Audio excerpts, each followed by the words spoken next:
गोपेश गोपिका कान्ता राधाकान्त नमोऽस्तुते तप्तकाञ्चन गौराङ्गी राधे वृन्दावनेश्वरी वृषभानुसुते देवी प्रणमामि हरिप्रिये वाञ्छाकल्पतरुभ्यश्च कृपासिन्धुभ्य एव च पतितानां पावनेभ्यो वैष्णवेभ्यो नमो नमः।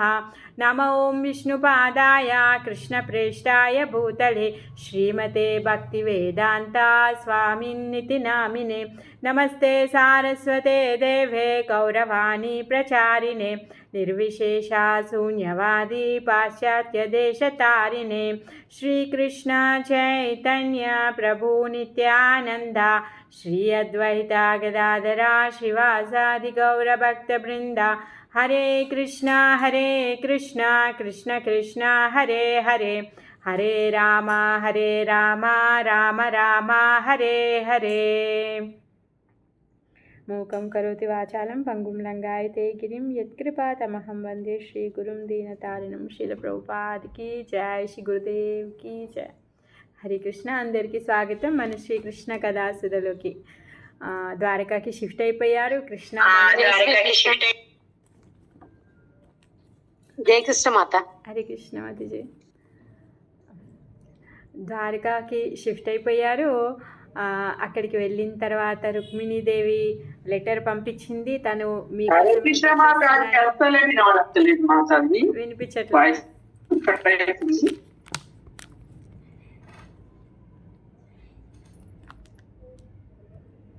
హరే కృష్ణ ఇప్పుడు వినిపిస్తుందా? ఇప్పుడు వినిపిస్తుందా? ఓకే।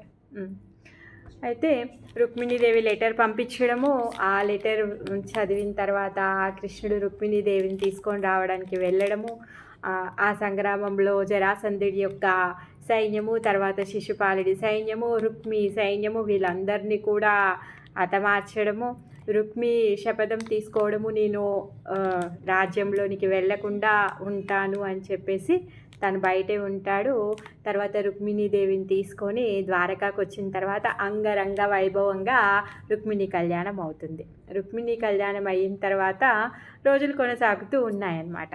అయితే అక్కడ ఈ ద్వారకా యొక్క పరిధిలో ఒక రాజు ఉంటాడనమాట, ఆయన పేరు శతధన్వ।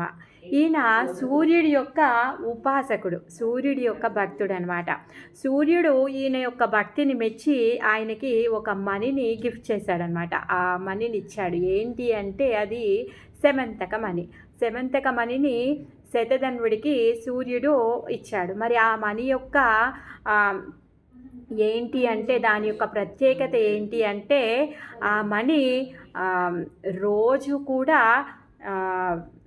ఆల్మోస్ట్ ఒక 8 కేజీల బంగారాన్ని అది ఉత్పత్తి చేస్తూ ఉంటుందంట।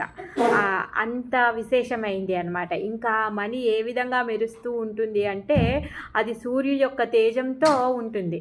ఆ మణిని ఈ శతధన్వుడు ఆయన పూజా మందిరంలో పెట్టుకొని ప్రతిరోజు బ్రాహ్మణుల ఆధ్వర్యంలో దానికి పూజ అర్చనము చేస్తూ ఉంటాడనమాట। ఆయనకి ఆ మనీ వచ్చిన తర్వాత రోజు సంపదనిచ్చేటటువంటి ఆ మనీతో తనకి గర్వం కూడా పెరిగిందనమాట। సో ఆయన ఏం చేస్తున్నాడు అంటే ఇప్పుడు ఆ మనీని చూయించాలి అని చెప్పేసి అనుకుంటాడనమాట, అందరికీ చూయించాలి అనేసి అనుకుంటాడు। ఒకరోజు ద్వారకా యొక్క ఏదైతే రాజ్యసభ ఉందో ఆ రాజ్యసభలో సభ జరుగుతూ ఉండగా ఈ శతధన్వుడు ఏం చేస్తాడు అంటే ఆ మనీని మెడలో వేసుకొని ఆ సభకు వెళ్తాడనమాట।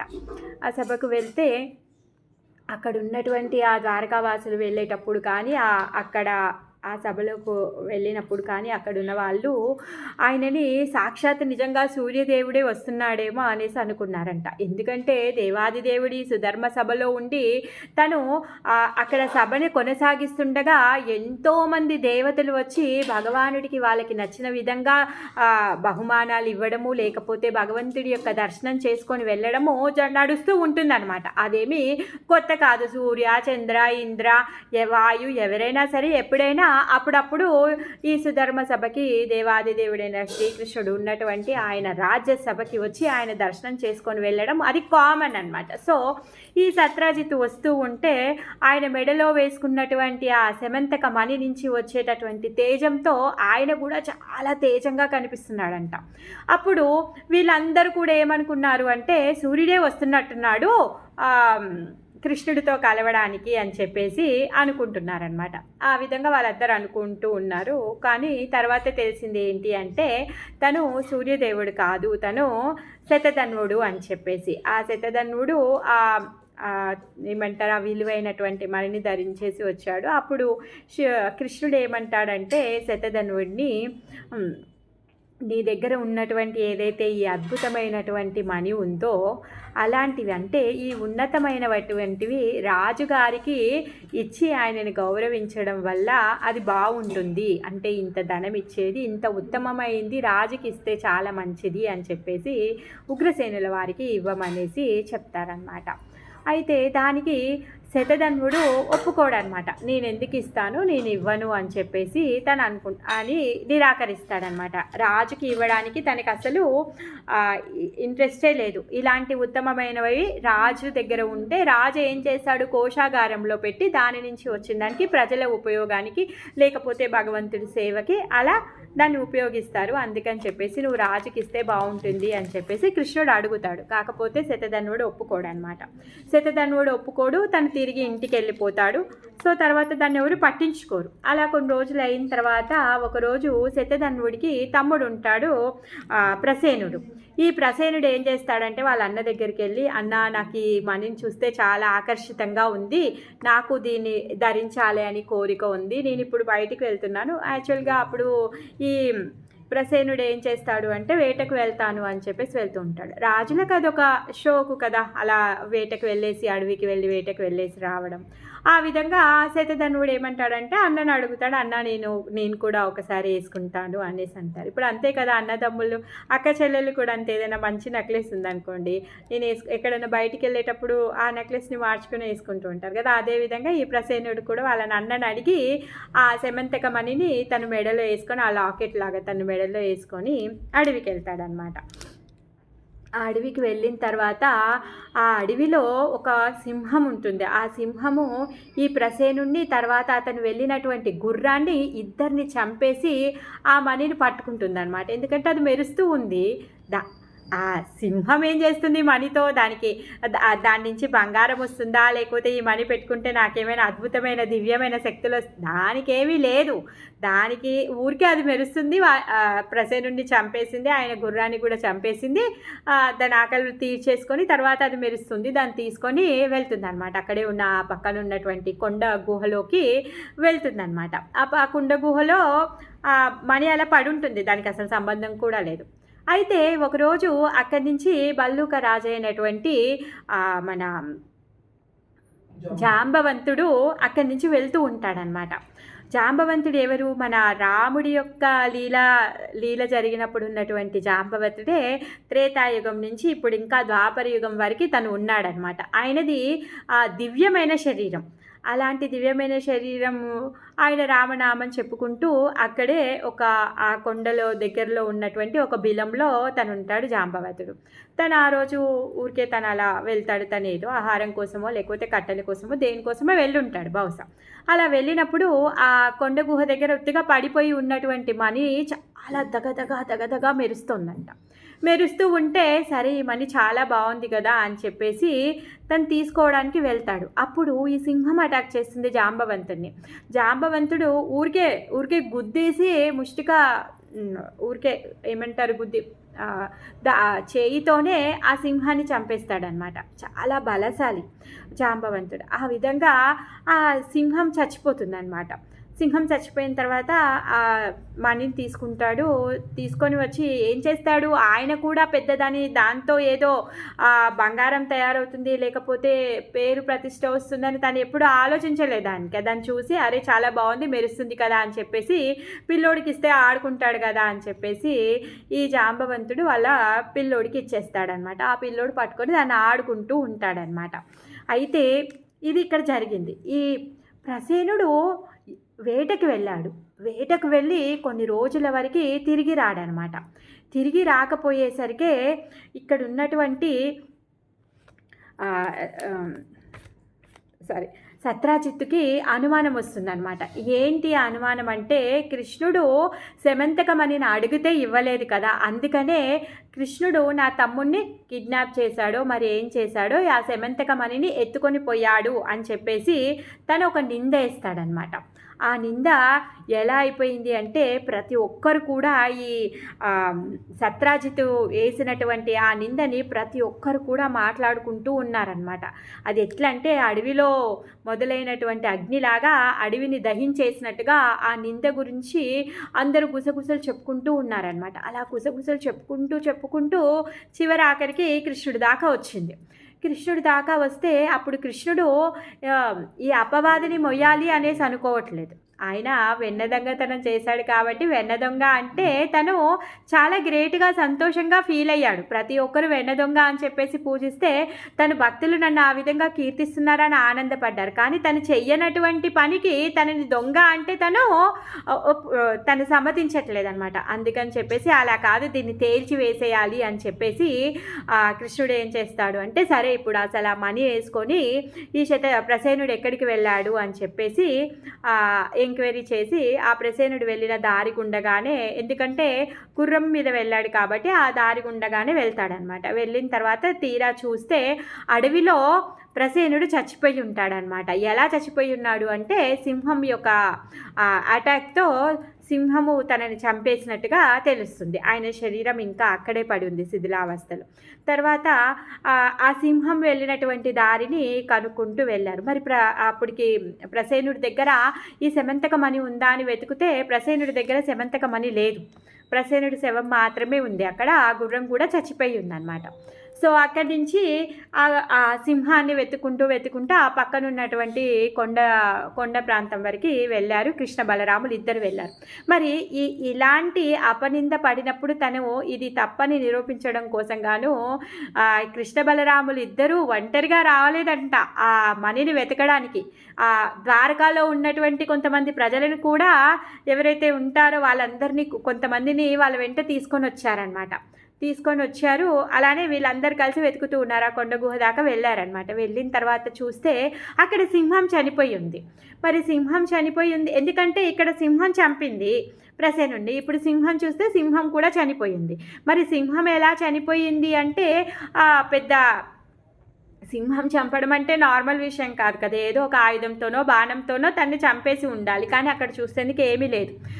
అయితే అప్పుడు తను అనుకుంటాడనమాట, ఇది భల్లూక రాజు యొక్క పని అనేసి తను అనుకుంటాడు, కృష్ణుడు అనుకుంటాడు. ఆ విధంగా వాళ్ళు ఇంకా ముందుకు వెళ్తూ ఉన్నారనమాట. ముందుకు వెళ్తూ ఉంటే అక్కడ ఒక్కొక్క బిలం కనిపిస్తుంది. అంటే పెద్ద కొండ గుహ అనమాట. అది ఎలా ఉందంటే చాలా చీకటిగా ఉంది. అయితే ఆ గుహలోనికి వెళ్ళి చూద్దాము అనేసి అనుకుంటారనమాట. ఆ గుహలోనికి వెళ్ళి చూద్దాము అని చెప్పేసి అనుకొని కృష్ణ బలరాములు ఇద్దరు ప్రవేశించబోతుంటే ఈ ద్వారకా వాసులు ఎవరైతే ఉన్నారో వాళ్ళు భయపడతారు ఆ చీకటిని చూసి. అమ్మో ఇది ఎంత పెద్దగా ఉందో తెలియదు, ఇప్పుడు అందులోకి వెళ్తే ఆ మణి దొరుకుతుందో లేదో తెలియదు, అసలు ఏమైనా క్లూ కూడా దొరుకుతుందో లేదో తెలియదు. ఎందుకంటే చెప్పడానికి ప్రసేనుడు కూడా లేడు, చచ్చిపోయాడు, సింహం చంపింది. పోనీ సింహం దగ్గర పడుందా, ఎక్కడన్నా దొరికిందామని అంటే లేదు, ఆ సింహం కూడా చనిపోయింది. మరి అలా ఎక్కడ దాకా వెతుక్కొని వెళ్తాం, ఆ గుహలోకి వెళ్తే చీకటిగా ఉంది అని చెప్పేసి ఈ ద్వారకావాసులందరూ భయపడుతున్నారనమాట. భయపడుతూ ఉంటే కృష్ణుడు అంటాడు, సరే మీరు భయపడుతున్నారు కాబట్టి మీరు ఎవరు లోపలికి రావాల్సిన అవసరం లేదు, ఈ బిలం బయటే అంటే ఈ గుహ బయటే ఉండండి, నేను లోపలికి వెళ్ళి వెతికేసి వస్తాను అనేసి చెప్తాడనమాట. ఇంకా అలానే అన్నతో బలరాముడితో కృష్ణుడు అంటాడనమాట, లేదులే అన్న నువ్వు ఇక్కడే ఉండు అనేసి చెప్తాడు. ఇంకా సరే అని చెప్పేసి బలరాముడు కూడా అక్కడే బయట ఉంటాడనమాట. ఆ విధంగా కృష్ణుడు లోపలికి వెళ్తాడు. ఇక్కడ ద్వారకావాసులందరూ బయట నించొని ఎదురు చూస్తూ ఉన్నారు. కృష్ణుడు ఇంకా లోపలికి వెళ్తున్నాడు. అక్కడ ఒక పెద్ద ఊరులానే ఉందంట. ఊరంటే ఒక పెద్ద భవనంతే అనుకోండి. అంటే చాలా పెద్దదనమాట ఆ గుహ. ఆ గుహలో ఎవరి భవనము, ఎవరిది, అక్కడ ఎవరు సామ్రాజ్యం అని చెప్పలేము, ఆయన యొక్క వసతిని ఏర్పరచుకున్నారు. ఎవరు? జాంబవతుడు ఆ గుహ లోపల మొత్తము ఒక వసతిని ఏర్పరచుకున్నాడనమాట. అయితే ఆ జాంబవంతుడు ఉన్నటువంటి ఆ గుహ బయట అదేంటి గుహ అంటే చాలా చిన్నది కాదు, చాలా పెద్దది, విశాలమైంది. దాని లోపల పెద్ద పెద్ద వృక్షాలు ఉన్నాయంట, రాళ్ళు ఉన్నాయంట, చాలా విశాలంగా ఉందంట ఆ గుహ. సో అక్కడ ఒక పిల్లోడు మనీని తీసుకొని ఆడుకుంటూ ఉన్నాడనమాట. ఆ పిల్లోడు చేతిలో మనీ ఉంది, ఆడుకుంటూ ఉన్నాడు పిల్లోడు. అది కృష్ణుడు చూశాడనమాట. చూసి ఆ మనీని చూసి, ఓ ఇదైతే సెమంతక మనీ కదా అని చెప్పేసి ఆ సెమంతక మనీని తీసుకుందాం, ఎందుకంటే చిన్న పిల్లోడు ఆడుకుంటూ ఉన్నాడు, సో దగ్గరికి వెళ్ళి మనీని తీసుకుందాము అని చెప్పేసి ప్రయత్నించడానికి కొంచెం ముందుకు వెళ్ళాడనమాట. దాంతో ఆ పిల్లోడు కృష్ణుని చూసి లబో లబో ఏడ్చేస్తున్నాడు అనమాట, గట్టి గట్టిగా ఏడుస్తున్నాడు. పిల్లోడు గట్టిగా ఏడ్చేయడం మొదలు పెట్టగానే పిల్లోడిని చూసుకునేటటువంటి దాది ఎవరైతే కేర్ టేకర్ ఉన్నారో ఆమె గట్టిగా అరిచేస్తుంది, కాపాడండి కాపాడండి, ఎవరో వచ్చేసారు లోపలికి, ఆ పిల్లోడిని ఎత్తుకుపోతున్నారు అన్నట్టుగా తను గట్టిగా అరిచేస్తుంది అనమాట. అరిచేయగానే లోపల జాంబవంతుడికి వినిపిస్తుంది అనమాట. జాంబవంతుడికి వినిపించగానే అయ్యో పిల్లోడికి ఏదో అయిపోతుంది అని చెప్పేసి కోపంతో లోపల నుంచి బయటకు వస్తాడనమాట. జాంబవంతుడు శ్రీరామచంద్రుడి యొక్క పరమ భక్తుడు, కానీ ఆయన ఇప్పుడు పరమ భక్తుడు, శ్రీరామచంద్రుడు ఇప్పుడు కృష్ణుడిగా వచ్చాడని తనకి తెలీదు. తను తన పనుల్లో నిమగ్నమై తన దైనందిన చర్యల్లో రామనామం చెప్పుకుంటూ తను అలా జీవితాన్ని కొనసాగిస్తూ ఉన్నాడనమాట. వచ్చిన వాడు ఎవడో దుండగుడొచ్చాడు, ఈ గుహలోకి వచ్చాడు అని చెప్పేసి తను చాలా కోపంగా పరిగెత్తుకుంటూ వచ్చేస్తాడనమాట. పరిగెత్తుకుంటూ వచ్చేసి ఏమంటాడు అంటే, ఎవరివి నువ్వు, ఎందుకు వచ్చావు లోపలికి, సో నీకు అంత దమ్ము ధైర్యం ఉంటే నాతో పోరాడు అనేసి అంటాడనమాట. ఈ గుహలోకి వచ్చావు, చెప్పకుండా అడగకుండా పర్మిషన్ లేకుండా వచ్చావు, పిల్లోడిని భయపెట్టిస్తున్నావు, అసలు నువ్వు ఎందుకు వచ్చావు, నువ్వెవరు, ఫస్ట్ నువ్వు చాలా అంటే నీ యొక్క ఏమంటారు పరాక్రమాన్ని నిరూపించుకోవాలి అంటే నువ్వు నాతో యుద్ధం చెయ్యి, నువ్వు నాతో ద్వంద్వ యుద్ధం చెయ్యి అని చెప్పేసి అంటాడు. సో క్షత్రియుడు ఎప్పుడు కానీ యుద్ధానికి పిలిస్తే నో అని చెప్పాడు. అయినా భగవంతుడు నేను భగవానున్నని ఎప్పుడు చెప్పుకోడు. సో ముచుకుందుడు కూడా ఏమంటాడు, ఆయన ఇంద్రుడి దగ్గర వరం తీసుకుంటాడు, ఏమని, ఆ దేవతల దగ్గర వరం తీసుకుంటాడు, నేను ఎవరిని చూస్తే వాళ్ళు చనిపోవాలి అని చెప్పేసి. కాలనేముడు చనిపోయాడు. ఎప్పుడైతే కాలనేమి చనిపోయిన తర్వాత కృష్ణుడు వచ్చిన తర్వాత కృష్ణుడిని చూస్తేందుకు ఆయన కళ్ళకున్న శక్తి సరిపోవట్లేదు. అప్పుడు అంటాడు ముచుకుందుడు, ఇప్పుడు నా చూపుతోనే, అంటే ఆయన చూపుకి ఎంత శక్తి ఉంది, ఒక అసురున్నే చంపేశాడు, కానీ మీ యొక్క దివ్య రూపాన్ని చూస్తూ ఉంటే నా కళ్ళ శక్తి సరిపోవట్లేదు, మీ యొక్క తేజాన్ని నేను చూడలేకపోతున్నాను అనేసి అంటాడు. కానీ అప్పుడు కృష్ణుడు నేనే దేవాది దేవుడిని, సర్వకారణ కారుణ్ణి అనేసి అవన్నీ ఏమీ చెప్పాడు. కాకపోతే నువ్వు నా భక్తుడివి, అందుకే నేను నీకు దర్శనం ఇవ్వడానికి వచ్చాను అని ఒక మాట చెప్తాడు. అలానే ఇప్పుడు జాంబవంతుడికి కూడా నేను నీ స్వామిని అనేసి తనేమి చెప్పదలుచుకోలేదు, ఎందుకంటే క్షత్రియుడు తను యుద్ధానికి పిలిచాడు కాబట్టి సరే అని చెప్పేసి క్రోధంతో వచ్చాడు. మరి క్రోధంతో ఉన్నప్పుడు విచక్షణ అనేది పోతుందన్నమాట. ఏమవుతుంది, క్రోధంలో ఉన్నప్పుడు అసలు ఏమి జరుగుతుంది, మనం ఏం చేస్తున్నాము, ఎదుటి వారు ఎవరు, ఏమైనా తప్పు జరిగితే దానివల్ల వచ్చేటటువంటి ఫలితం ఏంటి, అది మంచిగా ఉంటుందా చెడుగా ఉంటుందా, క్రోధము మన విచక్షణని మటుమాయం చేస్తుందన్నమాట. అలాంటి క్రోధంతో జాంబవంతుడు వచ్చాడనమాట. అందుకే తన స్వామిని తను గుర్తించలేకపోయాడు, తనని చూసి సామాన్య మానవుడు అనేసి అనుకున్నాడనమాట. అందుకే ద్వంద్వ యుద్ధానికి ఆహ్వానించాడనమాట. భగవద్గీతలో కృష్ణుడు ఏం చెప్తున్నాడు అంటే, ఎవరైతే ఆసక్తి, భయము, క్రోధము, తర్వాత ఏమంటారు లోభం, ఇవన్నీ ఎవరికైతే ఎక్కువగా ఉంటాయో వాళ్ళు నా యొక్క ప్రేమని వాళ్ళు పొందలేరు అనేసి చెప్తున్నారనమాట. ఎవరైతే ఈ ఆసక్తి, భయము, క్రోధాన్ని అన్నింటినీ కూడా వదిలేసి నా శరణాగతి పొందుతారో వాళ్ళు నా ప్రేమని అనుభూతి పొందుతారు, నా ప్రేమని, నా దివ్యమైన ప్రేమని వాళ్ళు పొందుతారు అని చెప్పేసి చెప్తున్నాడు. వీతరాగా భయ క్రోధ యన్మాయా మాముపాశ్రితాః బాహవో జ్ఞాత తపసా పూత మద్భావమాగత. సో ఎవరైతే వీత రాగ క్రోధ ఇవన్నీ వదిలేసి నాకు శరణాగతి పొందుతారో, మన్మాయ నాకు శరణాగతి పొందుతారో వాళ్ళు ఏం పొందుతారు? మద్భావమాగత, నా యొక్క దివ్యమైన ప్రేమని పొందుతారు అని చెప్తున్నాడు. కానీ ఇప్పుడు జాంబవతుడు క్రోధంలో ఉన్నాడు. అందుకే స్వామిని తన స్వామి అని చెప్పేసి తను గుర్తించలేకపోయాడనమాట. సో ఆ జాంబవంతుడి ఇంకా కృష్ణుడి మధ్యలో భీకరమైన యుద్ధం నడుస్తుంది. వీళ్ళు బయట ఈ ద్వారకావాసులు అందరూ వేచి ఉన్నారు కదా. సో లోపల్లో నుంచి ఆ గుహలో నుంచి శబ్దం వస్తుందంట. వాళ్ళు ఫస్ట్ ఆయుధాలతో యుద్ధం చేశారు కృష్ణుడు ఇంకా జాంబవంతుడు. తర్వాత అక్కడ ఉన్నటువంటి పెద్ద పెద్ద రాళ్ళని ఎత్తేసి విసురుతూ ఉన్నారనమాట. ఒకరి మీద ఒకరు విసురుకుంటూ యుద్ధం చేస్తున్నారు. తర్వాత అక్కడ ఉన్నటువంటి వృక్షాలని పెకిలించేశారు. పెద్ద పెద్ద వృక్షాలని పెకిలించి ఒకరి మీద ఒకరు విసురుకుంటూ యుద్ధం చేస్తున్నారు. ఆ విధంగా 12 రోజులు అయ్యింది. 12 రోజుల నుంచి ద్వారకావాసులు బయటనే ఉన్నారు. లోపల వాళ్ళ అన్నపానీయాలు లేవు, ఏమీ లేవు, అలసట లేదు. వాళ్ళిద్దరు భీకరమైన యుద్ధం చేస్తున్నారు. వీళ్ళేమో కృష్ణుడి కోసం బయట వేచి ఉన్నారు. వీళ్ళందరికీ రోజుకు రోజుకు బెంగ పెరిగిపోతూ ఉందన్నమాట. అయ్యో కృష్ణుడు ఇంకా రాలేదే అని చెప్పేసి వీళ్ళకి బెంగ ఎక్కువైపోయిందనమాట. ఆ బెంగతోని వాళ్ళు అక్కడ ఉండలేకపోతున్నారు. బలరాముడు ఉన్నాడు. ఇదిగోండి మీరు ఎంత కంగారు పడినా లాభం లేదు, కృష్ణుడికి ఏమీ అవ్వదు, తను తిరిగి వస్తాడు, మీరు ధైర్యంగా ఉండండి అనేసి బలరాముడు చెప్తున్నారు. కానీ వాళ్ళెవ్వరు కూడా అలా ధైర్యంతో ఉండట్లేదు అనమాట. ఎప్పుడైతే కాళియాడాగు దగ్గర కూడా చెప్తాడు బలరాముడు, ఆ బృందావన వాసులందరూ కూడా వాళ్ళ ప్రాణాలు కోల్పోయినట్టుగా అవుతారు. ఇప్పుడు వీళ్ళ ఆందోళనకు వచ్చేసారనమాట. అసలు ఏం చేయాలో తెలియట్లేదు అలా అని చెప్పేసి వదిలిపెట్టి పోలేకపోతున్నారు. మరి అక్కడికి వెళ్ళి రుక్మిణీదేవికి ఇంకా దేవికి వసుదేవులకు కూడా చెప్పాలి కదా. అలా అని చెప్పేసి ఇంకా వాళ్ళు అక్కడ ఉండబట్టలేక వాళ్ళు బయలుదేరుతారనమాట. ఇంకా బలరాముడికి అంతా తెలుసు, ఆయన ఏం చేస్తాడు, ఏమీ చేయలేడు, ఆయన వస్తాడని తెలిసి వీళ్ళు చెప్తే వినడం. సరే వాళ్ళందరూ వెళ్తున్నారు కదా, వాడు ఎట్లాగో వస్తాడు సరే అని చెప్పేసి బలరాముడు కూడా బయలుదేరుతారనమాట. తర్వాత వీళ్ళిద్దరు లోపల ఎలా అంటే చెట్లు అయిపోయి, రాళ్ళు అయిపోయి, ఆయుధాలు అయిపోయి వాళ్ళ చేతులతోనే ఒకరినొకరు పిడికిలి గుద్దుకుతూ, ఎలా అంటే ముష్టిక దెబ్బలు గుద్దుకుంటూ అంగంతో అంగం, ఎట్లా అంటే భుజానికి భుజము, కాలుతో కాలు, తలతో తల అలా ఢీకొని భీకరమైన యుద్ధం చేస్తున్నారన్నమాట. అలా 2 వారాలు తన శక్తితో పోరాడాడు జాంబవంతుడు ఎంత గొప్ప శక్తివంతుడు అంటే తన శరీరము సామాన్యమైనది కాదు, దివ్యమైన శరీరం.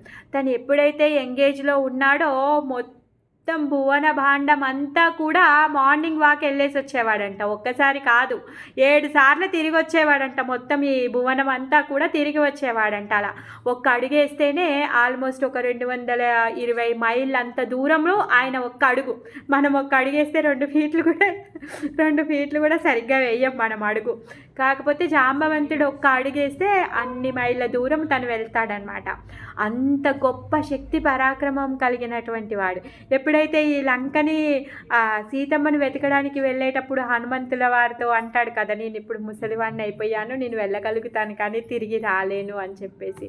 సో అంత పరాక్రమవంతుడు, తన దివ్య శరీరం కలిగినటువంటి వాడు, శ్రీరామచంద్రుడి యొక్క పరమ భక్తుడు తను. మరి 2 వారాల వరకు తను అలసిపోలేదంట.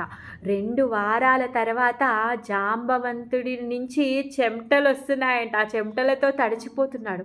జాంబవంతుడు 2 వారాల తర్వాత ఆలోచిస్తున్నాడు, అసలు ఇతను ఎవరు? ఇతను సామాన్యమైన మానవుడు కాదు. నేను 2 వారాల నుంచి పోరాడుతూ ఉంటే నాకు ధీటుగా తిను పోటు చేస్తున్నాడే. మరి ఇతను కొంచెం కూడా అలసిపోవట్లేదు. ఇతని చేతిలో నాకు అలసట మొదలయ్యింది, నాకు చెమటలు పట్టేస్తున్నాయి. సో ఇతను ఎవరు అనేసి అప్పుడు తన లోపల ఆలోచన అనేది మొదలైంది. అప్పటి వరకు లేదు, నేను నా చేతిలో ఎవరినైనా సామాన్యమైన వాళ్ళని తను ఓడించగలుగుతాడు, సో తనని ఓడించేస్తాను అని అనుకుంటున్నాడు. ఓడించాలి అనే మొత్తం తీవ్రమైన శక్తితో తను పోరాడుతూ ఉన్నాడు అనమాట. ఆ విధంగా 2 వారాలు పోరాడాడు. 2 వారాలు పోరాడిన తర్వాత అప్పుడు చెమటలు పట్టాయి. అప్పుడు తన లోపల ఆలోచన మొదలైందనమాట. ఇంకా 3వ వారంకి ఎలా అంటే కృష్ణుడి యొక్క దెబ్బలకి ఆయన శరీరంలో పైనుంచి గాయాలు కనిపించట్లేదంట. లోపల అణువణువు తర్వాత ఎలా అయిపోయింది అంటే ప్రతి ఒక్క ఎముక కూడా విరిగిపోతుందంట. అంత గట్టి దెబ్బలు తింటున్నాడనమాట జాంబవంతుడు. అయినా కానీ తన ఓటమిని తను ఓర్చుకోదలుచుకోవట్లేడనమాట. తన యొక్క శక్తిని తను ప్రదర్శించాలి అనుకుంటున్నాడు. ఎట్టి వేళలో నేను ఇతని చేతిలో నేను గెలవాలి అనేసి అనుకుంటున్నాడనమాట. ఇక్కడేమో 12 రోజులు అయిపోయింది. తిరిగి రాకపోయేసరికి వీళ్ళు ద్వారకాకి వెళ్తారు. ద్వారకాకి వెళ్ళి రుక్మిణీదేవికి తర్వాత దేవకి వసుదేవులకు చెప్తారనమాట. సో వాళ్ళు కూడా హడావుడిగా పరిగెత్తుకుంటూ వస్తారనమాట. ఈ పోరాటం ఎక్కడ జరుగుతుంది అంటే ఆల్మోస్ట్ మన సోమనాథ్కి ఇంకా ద్వారకాకి దగ్గరలో ఉంటుందన్నమాట. సోమనాథ్కి దగ్గరలో ఉంటుంది. ఆ మధ్యలో కూడా కాదు, దగ్గరలో ఉంటుంది. జాంబవాన్ గుఫ ఇప్పటికీ కూడా ఉంది. మనము ద్వారకా యాత్రకి వెళ్తే ఆ జాంబవాన్ గుఫలోకి మనము దిగి మనం ఏదైతే స్థలం ఉందో దర్శనం చేసుకోవచ్చు అనమాట. సో ఇదంతా ఇక్కడ జరుగుతుంది. అయితే ఇంకా వీళ్ళు ద్వారకా నుంచి వచ్చేసి అక్కడి నుంచి ఒక 60-70 కిలోమీటర్ల దూరం మధ్యలో అక్కడ చంద్రభాగాదేవి దుర్గామాత ఒక రూపం అనమాట. ఆ చంద్రభాగాదేవి అమ్మవారు అక్కడ ఉంటారనమాట. ఆ అమ్మవారి దగ్గర కూర్చొని వీళ్ళు పూజ చేస్తూ ఉన్నారనమాట. మా కృష్ణుడికి ఏమీ అవ్వద్దు అని చెప్పేసి వాళ్ళు 16 రోజుల పూజ చెయ్యాలి అనుకున్నారు. ఈ 16 రోజుల పూజని వాళ్ళు అనుష్ఠానంగా తీసుకొని వాళ్ళు ఆ చంద్రభాగా అమ్మవారికి అర్చిస్తున్నారు. మా పూజ అర్చనం అయ్యేలోపు మా కృష్ణుడు సై సలామత్ ఆయన మా ముందు ఉండాలి అని చెప్పేసి ఈ చంద్రభాగా అమ్మవారికి పూజ చేస్తున్నారు. చంద్రభాగా అమ్మవారికి ఏ రోజైతే పూజ అర్చన మొదలైందో ఆ అమ్మవారికి కూడా భయం మొదలైంది. ఎందుకంటే ఆ అమ్మవారు చెప్తే వింటాడా? ఆయన చెప్తేనే ఈ అమ్మవారు వింటుంది. సో నేను ఎలా తీసుకురాగలుగుతాను? ఇప్పుడు ఇక్కడ చూస్తే వీళ్ళందరూ కూర్చొని అనుష్ఠానం చేసి మొదలుపెట్టి నా పూజ చేస్తున్నారు. ఎందుకు? దేవతల యొక్క పని ఏంటి? ఎవరైనా వాళ్ళ దగ్గరికి వచ్చి వాళ్ళని ఆశ్రయించి పూజ చేస్తే వాళ్ళ కోరికలు నెరవేర్చాలి. ఇప్పుడు వీళ్ళ యొక్క కోరిక నేను నెరవేర్చలేను. నెరవేర్చకపోతే అయ్యో ఎలా అవమానం అయిపోతుంది కదా. అప్పుడు నేను ఇంకా అన్ఫేమస్ అంటే ఇంకా అప్పుడు దుర్గాదేవిని ఎవరు పూజ చేయరు. ఆమె మార్కెట్ అంతా పడిపోతుంది. మరి అక్కడ చూస్తేనేమో ఆమె ఏమీ ఆజ్ఞాపించలేరు. వేరే వాళ్ళనంటే ఆజ్ఞాపించగలుగుతుంది. సాక్షాత్ దేవదేవుని తను ఏమైనా ఆజ్ఞాపిస్తుంది. వాళ్ళ అనుష్ఠానం మొదలైన కానించి ఈమెకి ఇక్కడ భయం స్టార్ట్ అవుతుంది అనమాట. ఎప్పుడైతే ఆ గోపికలందరూ కృష్ణుడి కోసము కాత్యాయని వ్రతం చేసినప్పుడు కూడా వాళ్ళు ప్రతిరోజు ఈరోజు కాత్యాయని అమ్మవారు రావాల్సిందే అని చెప్పేసి పూజ చేస్తూ ఉంటే ఆమె కూడా భయపడేది. ఎందుకంటే గోపికల యొక్క సేవ చేయాలని తను ఆతురతగా ఉండేది. ఆ విధంగా ఇప్పుడు అదే సిచ్యువేషన్ మళ్ళీ అమ్మవారికి వచ్చిందనమాట. అమ్మో వీళ్ళందరూ కూర్చున్నారు, ఇప్పుడు ఆ కృష్ణుడు ఎప్పుడు వస్తాడో తెలియదు అని చెప్పేసి తనుకు వీళ్ళు ఏ విధంగా అయితే తీవ్రంగా చంద్రభాగా అమ్మవారిని పూజ చేస్తున్నారో ఒక్కొక్క రోజు గడిచినా కొద్దీ వాళ్ళ లోపల తీవ్రత పెరుగుతూ ఉందో అలానే చంద్రభాగా అమ్మవారు దుర్గామాత కూడా ఈమె కూడా ఆమె లోపల తీవ్రత పెంచుతూ ఉంది. కృష్ణుడిని ప్రార్థిస్తూ ఉంది. అన్నా ప్లీజ్ ఎక్కడున్నావు, నువ్వు వచ్చేయన్నా, నువ్వు వచ్చేయన్నా అని చెప్పేసి ఆమె కూడా కృష్ణుడిని అంతే తీవ్రంగా ఇంకా ఎక్కువ తీవ్రత పెంచి ఆమె కూడా కృష్ణుడిని ప్రార్థిస్తూ ఉందన్నమాట. ఆ విధంగా మొత్తము 28 రోజులు గడిచాయి. 28 రోజులు జాంబవంతుడు కృష్ణుడితో పోరాడుతూ ఉన్నాడనమాట. 27 రోజులు అయిపోయిన తర్వాత ఇంకా జాంబవంతుడి వల్ల అవ్వట్లేదు. తన శరీరంలో ఉన్నటువంటి ఏ అవయవం కూడా శక్తి పుంజుకోలేకపోతున్నాడనమాట. ప్రతి ఒక్క అవయవంలో ఉన్నటువంటి ఎముక తునాతునకలు అయిపోయింది. ఇంకా చివరికి జాంబవంతుడు ఏమనుకుంటాడు అంటే అలా కాదు, ఇంకా ఒక్కసారి ట్రై చేస్తా, నేను మొత్తం నా శరీరంలో ఉన్నటువంటి శక్తిని అంతా కూడగట్టుకొని ఒక్క పిడికిలి గుద్దును వక్షస్థలం మీద గుద్దుతాను చచ్చి ఊరుకుంటాడు అని చెప్పేసి తను ఏకాగ్రతతోని తన శరీరంలో ఉన్నటువంటి అన్ని అంగాలలో ఉన్నటువంటి శక్తిని అంతా పూంచుకొని తను ఒక్క పిడికిల్ని గుద్దుతాను అని చెప్పేసి 2 చేతులను ఎత్తి కృష్ణుడి యొక్క వక్షస్థలం మీద బలంగా బాధేస్తాను అనేసి అనుకుంటాడు. ఎప్పుడైతే 2 చేతులు తను ఎత్తి కృష్ణుడి యొక్క వక్షస్థలం మీద మోపపోతున్నాడో కృష్ణుడి యొక్క వక్షస్థలం యొక్క దర్శనమైంది. అక్కడ శ్రీవత్సాన్ని ఇంకా భృగు మహర్షి యొక్క పాద అచ్చుని చూసిన తర్వాత దడాల్మని కృష్ణుడి యొక్క పాదాల మీద పడిపోతాడనమాట. అయ్యా స్వామి, నేను ఎంత తప్పు పని చేశానే, నువ్వు నా స్వామివి, నా శ్రీరామచంద్రుడివి, నేను నిన్ను గుర్తించలేకపోయాను, నేను ఎంత మూర్ఖుణ్ణి, నేను ప్రతిరోజు ప్రతి క్షణం అనుక్షణం పూజించేటటువంటి నా స్వామిని నేను ఇంతగా బాధ పెట్టాను. 27 రోజుల నుంచి తనతో పోరాడుతున్నాను, ఒక్కరోజు కూడా వచ్చినవాడు నా స్వామి అని చెప్పేసి నేను అనుభూతి పొందలేకపోయాను, నేను ఎంత పరమ మూర్ఖుణ్ణి అని చెప్పేసి కృష్ణుడి పాదాల మీద పడి ఏడుస్తున్నాడు. అయితే లేవ్వట్లేదు తన శరీరంలో శక్తి లేదు, అన్ని ఎముకలన్నీ తునకలైపోయాయి, అయినా కానీ తను లేవ్వాలనుకోవట్లేదు. ఫస్ట్ థింగ్, ఎందుకంటే నా స్వామి పట్ల నేను చేసినటువంటి అపరాధము అంత గొప్పది, నేను నా స్వామిని గుర్తించలేకపోయాను, నేను ఎంత మూర్ఖుణ్ణి అని చెప్పేసి అసలు వేచి ఉన్నానే నా స్వామి కోసమే, అలాంటి వాణ్ణి ఇప్పుడు నా స్వామి పట్ల నేను ఈ విధంగా ప్రవర్తించానే అని చెప్పేసి తను ఏడుస్తూ ఉన్నాడు. అప్పుడు కృష్ణుడు జాంబవంతుణ్ణి 2 చేతులతో పట్టుకొని లేపి తన ఆలింగనం చేసుకుంటాడనమాట. ఎప్పుడైతే కృష్ణుడు తిరిగి మళ్ళీ తను స్పృశించాడో జాంబవంతుణ్ణి, ఆయన మొత్తం శారీరకంగా ఉన్నటువంటి వ్యధలు, బాధలు, ఆయన లోపల ఉన్నటువంటి కష్టాలు అన్నీ కూడా తీరిపోతాయన్నమాట. జాంబవంతుడు చాలా సంతోషిస్తాడు, తనని క్షమించమని పదే అడుగుతాడు. అయినా నువ్వు ఇక్కడికి రావడం ఏంటి స్వామి, మీరు ఒక్కసారి పిలిస్తే నేనే వచ్చేవాడిని. జాంబవంతుడు కృష్ణుడి కోసమే వేచి ఉన్నాడు, కానీ కృష్ణుడు అవతారం జరిగింది, తను వచ్చేసాడు అన్న సంగతి ఇంకా తనకి తెలియదనమాట. తన కోసమే వెయిట్ చేస్తూ ఉన్నాడు. ఎందుకు అంటే జాంబవంతుడికి ఒక కూతురు ఉంటుంది, ఆమె జాంబవతి. ఆమె ఎప్పుడైతే శ్రీరామచంద్రుడి యొక్క గుణగణాలు విన్నాదో అప్పటి నుంచి నేను పెళ్లి చేసుకుంటే రాముడిని తప్ప నేను ఇంకెవ్వరిని పెళ్లి చేసుకోను అనేసి అంటుంది. కానీ శ్రీరామచంద్రులేమో తను ఏకపత్ని వ్రతం తీసుకొని ఉన్నారు, అందుకని జాంబవతిని తను పెళ్లి చేసుకోలేడు. అందుకని జాంబవతి తను ఆ శ్రీరామచంద్రుడి పట్ల ఉన్నటువంటి భక్తితో తన యొక్క వయస్సుని అక్కడే ఆపేసింది. తన వయస్సుకి పాజ్ కొట్టింది. ఎప్పుడైతే శ్రీరామచంద్రుడి యొక్క దివ్య గుణాలను విన్నదో అప్పుడే ఆ క్షణమే తనని భర్తగా స్వీకరించింది. ఎప్పుడైతే నేను ఇప్పుడు ఈ జన్మలో ఈ అవతారంలో తను స్వీకరించడానికి తెలుసుకుందో వెంటనే తన శరీరంలో పెరుగుదలని, మార్పుని అన్నింటినీ ఆపేసింది. తను అక్కడే నిశ్చలంగా నించుండిపోయింది. ఎందుకంటే మళ్ళీ స్వామి మళ్ళీ ఇంకొక అవతారం తీసుకొని వచ్చి నన్ను స్వీకరిస్తాడు అని చెప్పేసి.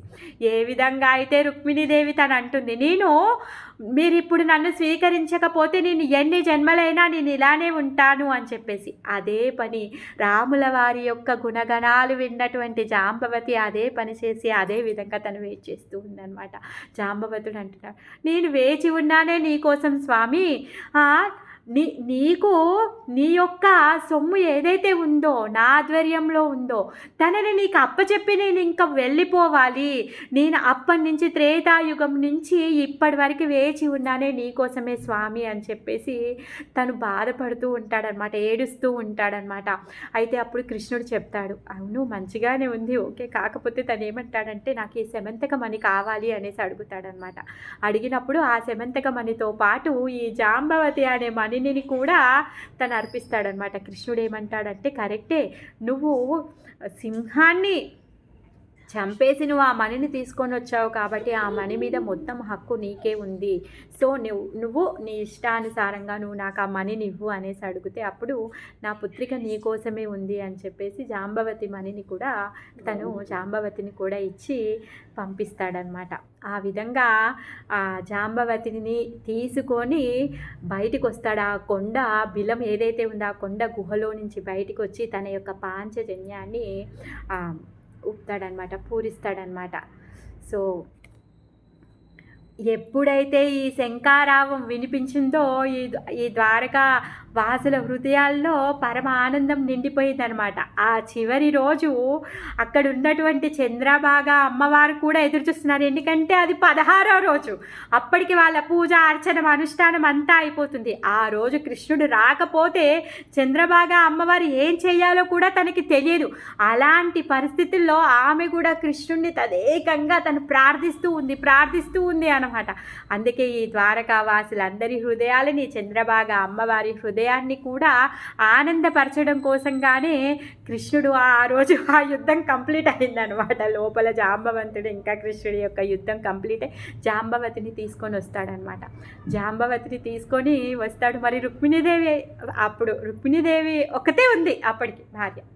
అప్పుడు జాంబవతికి కృష్ణుడు సైగ చేస్తాడనమాట. సైగ చేస్తే జాంబవతి వెళ్ళి రుక్మిణీదేవి దగ్గరికి వెళ్ళి తను పాద స్పర్శ చేస్తుంది. తన పాదాలని స్పర్శించి మొక్కడానికి వెళ్తుంది అనమాట. మొక్కుతూ ఉంటే అప్పుడు కృష్ణుడు చెప్తాడు ఏంటి అంటే, తిను నీ యొక్క దాసురాలు, ఈమె జాంబవతి, ఆమె నీ దాసురాలు నేను అని చెప్తాడనమాట. అప్పుడు రుక్మిణీదేవి పరమ భక్తురాలు, ఆమెకు ఉన్నటువంటి హృదయము ఎవరు కూడా అర్థం చేసుకోలేరు. అలాంటి హృదయం అనమాట ఆమెది.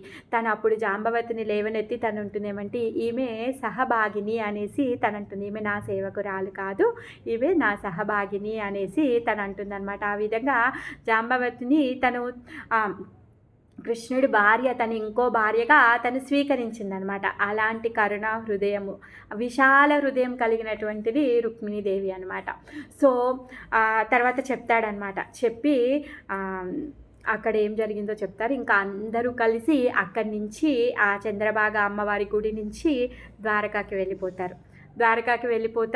మరి జాంబవతిని తీసుకొని వచ్చాడు. మళ్ళీ పెళ్లి చేయాలి కదా, అంగరంగ వైభవంగా పెళ్లి జరగబోతుంది. పెళ్లి ఇన్విటేషన్ అందరికీ ఇచ్చారు. అక్కడి నుంచి సత్రాజిత్కి కూడా ఇన్విటేషన్ వెళ్తుందన్నమాట. సత్రాజిత్కి కూడా ఇన్విటేషన్ వెళ్తుంది. కృష్ణుడి మ్యారేజ్ అవుతుంది, నీ మనీ దొరికింది, నీ మనీ నువ్వు వచ్చి తీసుకొని వెళ్ళొచ్చు అని చెప్పేసి చెప్తారనమాట. ఆయనని కూడా పెళ్ళి వివాహ భోజనానికి తనని కూడా పిలిచారు. సో అందరూ చాలామంది మొత్తం అన్ని రాజ్యాల వాళ్ళు వచ్చారు. అందరూ వాళ్ళ సాయి శక్తి అనుసారంగా గిఫ్ట్లు తీసుకొచ్చారు కృష్ణుడికి అర్పించడానికి. జాంబవతి దర్శనం చేసుకోవడానికి అందరూ వచ్చారు. ఆమె కూడా లక్ష్మీ అంశ. జాంబవతి యొక్క రూపము పరమ దివ్యమైనటువంటిది. ఆమెను చూస్తే సాక్షాత్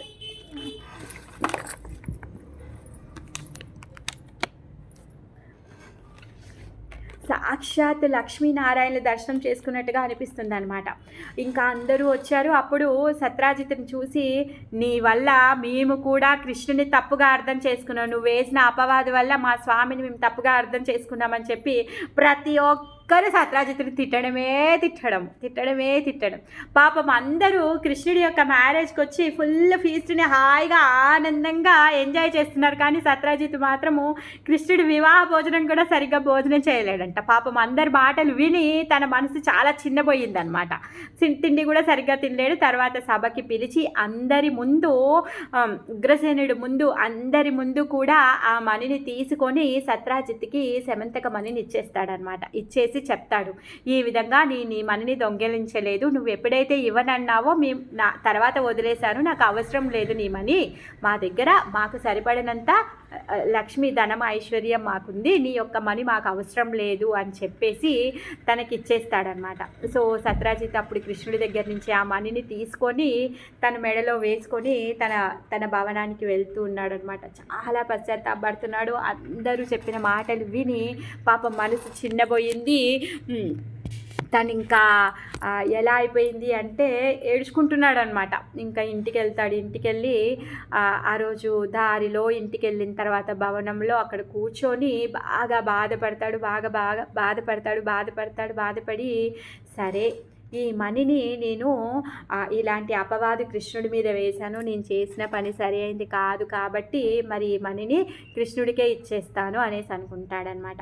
అయితే ఆ మనీతో పాటు శత్రాజిత్కి ఒక్కతే ఒక కూతురు ఉంటుంది. ఆ కూతురు సత్యభామని కూడా కృష్ణుడికి అర్పించేస్తాను అనేసి అనుకుంటాడనమాట.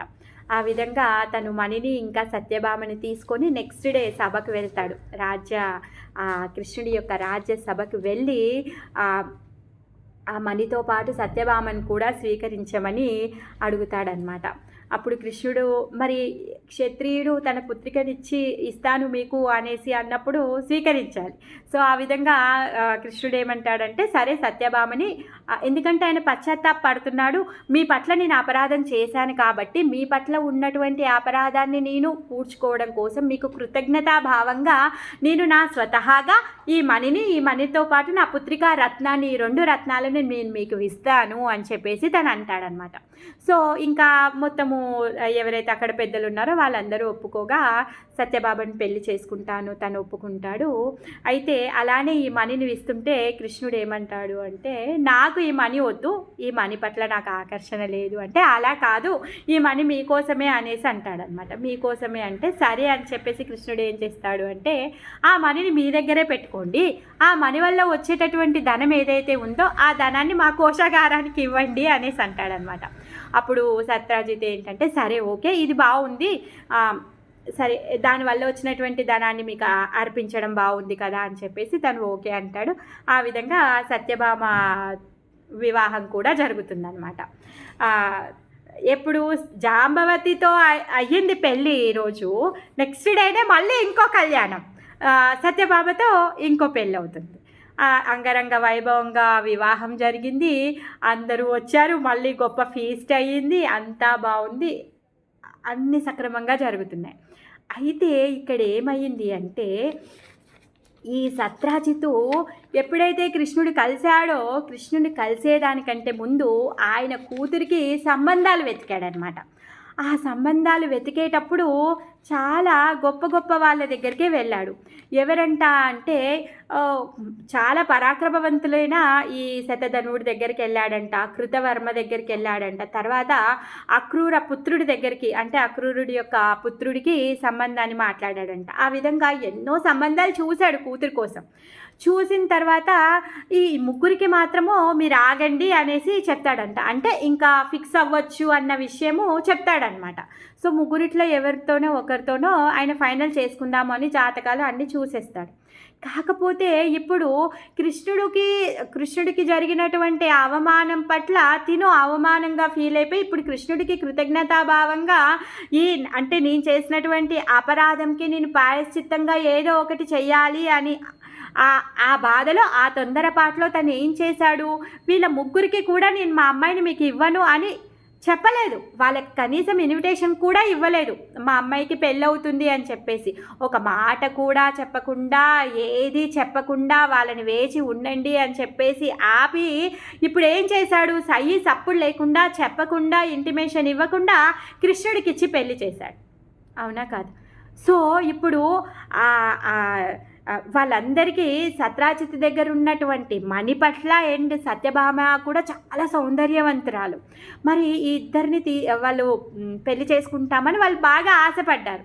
ఇప్పుడు సత్యభామ పెళ్ళి అయిపోయిన తర్వాత ఇప్పుడు వాళ్ళు ముగ్గురికి ఎంత పౌరుషంగా ఉన్నారు అంటే ఇప్పుడు సత్రాజిత్ మీద పగ తీర్చుకోవాలి అనేసి అనుకుంటున్నారనమాట. ఆ విధంగా ఈ ముగ్గురు కూడా కుమ్ముకూడారనమాట. ఈ ముగ్గురు కుమ్ముకూడి ఒక మీటింగ్ పెట్టుకున్నారు. సారీ, అప్పుడే టైం అయిపోయింది. మనం ఈ స్టోరీని నెక్స్ట్ క్లాస్లో కంటిన్యూ చేసుకుందాం. హరే కృష్ణ. వాళ్ళు మీటింగ్ పెట్టుకొని ఏం మాట్లాడుకున్నారో ఏమవుతుందో నెక్స్ట్ క్లాస్లో చెప్పుకుందాము.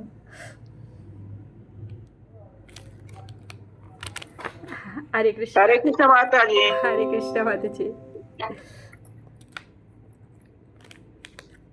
हरे कृष्ण माताजी। हरे कृष्ण माताजी। हरे कृष्ण।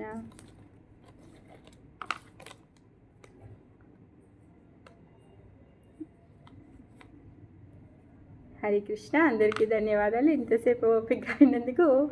తర్వాత ఈ సత్రాజిత్తుడు శతధన్వుల స్టోరీని మనము వచ్చే సోమవారం రోజు సాయంత్రం 6 గంటలకి చెప్పుకుందాం.